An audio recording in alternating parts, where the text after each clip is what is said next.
दोस्तों, आज 4G जैसे सुपर फास्ट इंटरनेट के दौर में हम गूगल मैप की मदद से घूमने के लिए मिनटों में कई जगह ढूंढ सकते हैं। लेकिन आज से एक दशक पहले की बात करें तो तब इंटरनेट का यूज सिर्फ शेयर मार्केट में स्टॉक खरीदने और कभी कभी स्कूल के प्रोजेक्ट को पूरा करने में किया जाता था। उस दौर में घूमने के लिए हमें बस 2-4 जगह ही पता होती थी, जिनमें से एक नैनीताल भी था। लेकिन जरा सोच कर देखिए कि आप आज घूमने के लिए नैनीताल पहुंचे और ये खूबसूरत सा शहर आपको कहीं नजर ही ना आए, तब आप क्या करेंगे? अगर पहाड़ पर घूमने के शौकीन हैं तो आप गहरी सोच में पड़ सकते हैं कि भला ऐसा क्या होने वाला है। तो आइए बिना देर किए जानते हैं कि क्यों खत्म हो सकता है नैनीताल। अंग्रेजों के दौर में बसाए गए नैनीताल में सबसे पहले 18 सितंबर साल 1880 में हुए भूस्खलन ने भारी तबाही मचाई थी।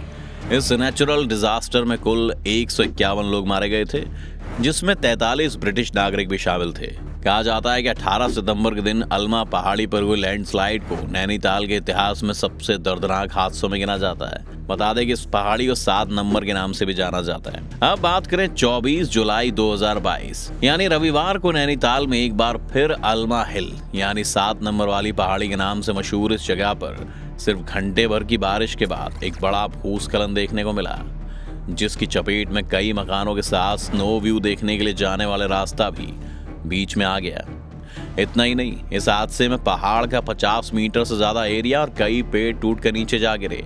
यह हादसा यहाँ रहने वाले लोगों को एक बार फिर साल 1880 में हुई घटना की याद दिला रहा है, क्योंकि ये पहाड़ एक जगह से नहीं बल्कि 3 तरफ से लगातार होने वाली लैंडस्लाइड को झेल रहा है। बता दें कि नैनीताल 3 तरफ से अलग अलग 3 पहाड़ियों से घिरी हुई है, जिसमें ऊपर मल्ली ताल की तरफ मौजूद नैना पीक पहाड़ी है, दूसरी तरफ अयार पाटा पहाड़ी है और तीसरी तरफ शेर का डांडा नाम की पहाड़ी मौजूद है। और नीचे की तरफ इस वीडियो में हम पहले ही बता चुके हैं कि बलिया नाला मौजूद है। लेकिन पिछले कुछ वक्त से हर पहाड़ी से होता भूस्खलन नैनी झील और शहर में रहने वाले लोगों के लिए अच्छा नहीं है। आइए जानते हैं कि नैनीताल में और कहां लैंडस्लाइड देखने को मिल रहा है। नैनीताल में अल्मा हिल सिर्फ एक जगह नहीं है जो लगातार होने वाले लैंडस्लाइड को झेल रही है। आपकी जानकारी के लिए बता दें कि यहाँ बलिया नाला नाम की एक और जगह है, जिसे शहर की नींव या बेस भी कहा जा सकता है। इस एरिया में मौजूद GIC इंटर कॉलेज के पास तेजी से भूस्खलन जारी है। इससे पहले पिछले 1 दशक में कई घर लैंडस्लाइड की वजह से बलिया नाला में समा चुके हैं। यहाँ साल 1972 के बाद से लगातार भूस्खलन का दौर जारी है। इसे रोकने के लिए की जा रही सभी कोशिशें फिलहाल नाकाफी साबित हो रही हैं। आइए जानते हैं ऐसी कौन सी वजह है जिससे ये पहाड़ टूट सकते हैं। पहाड़ों पर जैसे जैसे डेवलपमेंट तेजी से बढ़ रहे हैं, वैसे वैसे यहाँ रहने वाले लोगों के लिए मुसीबत बढ़ती जा रही है। पिछले कुछ दशकों में देखने में आया है कि हाइड्रो पावर प्रोजेक्ट्स, सुरंग और सड़कों की कंस्ट्रक्शन के लिए होने वाली ड्रिलिंग और ब्लास्ट से पैदा होने वाला वाइब्रेशन इन पहाड़ों को लगातार कमजोर करने का काम कर रहा है, क्योंकि पहाड़ अपने बेमौसम बारिश के लिए भी जाने जाते हैं। वहीं जब किसी पहाड़ पर लिमिट से ज्यादा वजन बढ़ने लगता है या मशीनों की मदद से उसे काटा या तराशा जाता है, तो इस पहाड़ के टूटने के चांसेस काफी बढ़ जाते हैं। आज के दौर में बढ़ते टूरिज्म के बोझ ने पैसे कमाने की चाह लगातार पहाड़ों पर बोझ डाल रहे हैं, जिसकी वजह से उन्हें काट कर उनका यूज होटल बनाने के साथ बाकी कई चीजों में किया जा रहा है। पिछले कुछ दशकों की बात करें तो तेजी से बदलते क्लाइमेट की वजह से ग्लेशियर के पिघलने की स्पीड काफी तेज हुई है, जिसकी वजह से इसका दबाव पहाड़ों पर भी पड़ा है। क्योंकि ग्लेशियर जब पिघलते हैं तो ये अपने साथ बड़े बड़े पत्थर और मलबा भी लाते हैं, जो पहाड़ों पर जाकर जम जाती है। और जब इन पहाड़ों पर दबाव पड़ता है तो ये मिट्टी बिखर कर टूट जाती है। बता दें कि इन ग्लेशियर को पिघलने से ही नदियों में पानी पहुंचता है, जो लाखों करोड़ों लोगों की प्यास बुझाने का काम करता है। भूगर्भ वैज्ञानिकों की माने तो अगर नैनीताल में लगातार होने वाले भूस्खलन को नहीं रोका गया तो वो दिन दूर नहीं जब नैनीताल का नाम सिर्फ इतिहास के पन्नों में रह जाएगा। बता दें कि शहर में पहले ही बस स्टैंड, सैकड़ों होटल, मार्केट, रोड जैसा भारी भरकम कंस्ट्रक्शन हो चुका है और अब इस शहर के पास ऐसी और चीजें बनाने की कैपेसिटी खत्म हो चुकी है। लेकिन अवैध रूप से किए जा रहे कंस्ट्रक्शन ने इस खूबसूरत से शहर को ऐसी जगह लाकर खड़ा किया है जहां से उसका अस्तित्व अब खतरे में है और कभी भी कोई भी बड़ा हादसा हो सकता है। जियोलॉजिकल सर्वे ऑफ इंडिया ने साल 2013 में उत्तराखंड में हुए बड़े हादसे के बाद एक रिसर्च की थी।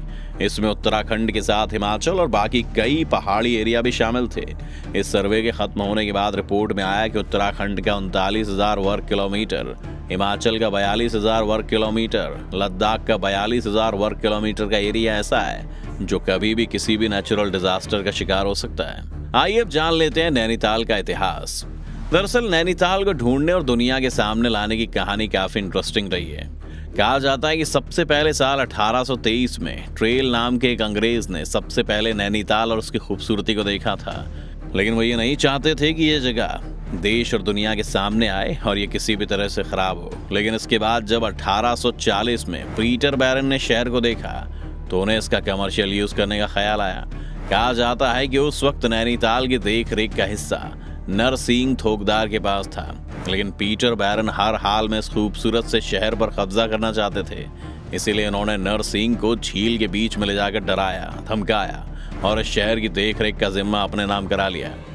इसके बाद साल 1842 में अंग्रेजों ने नैनीताल को विंटर कैपिटल का दर्जा भी दे दिया। नैनीताल का धार्मिक महत्व, वैसे तो उत्तराखंड को देवभूमि कहा जाता है, जिसका मतलब जहां हर जगह देवियों का वास हो। इस शहर की बात की जाए तो नैनीताल का जिक्र पुराणों में भी मिलता है। यहाँ झील के किनारे मौजूद नैना देवी का मंदिर देश में लाखों लोगों के लिए आस्था का केंद्र है।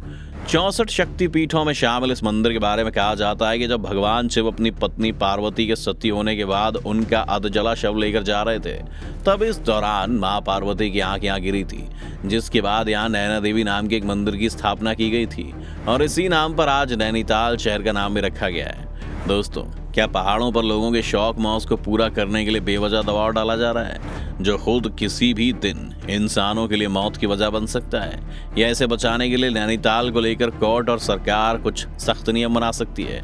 अपना जवाब चैनल को सब्सक्राइब करने के बाद कमेंट करके जरूर बताएं।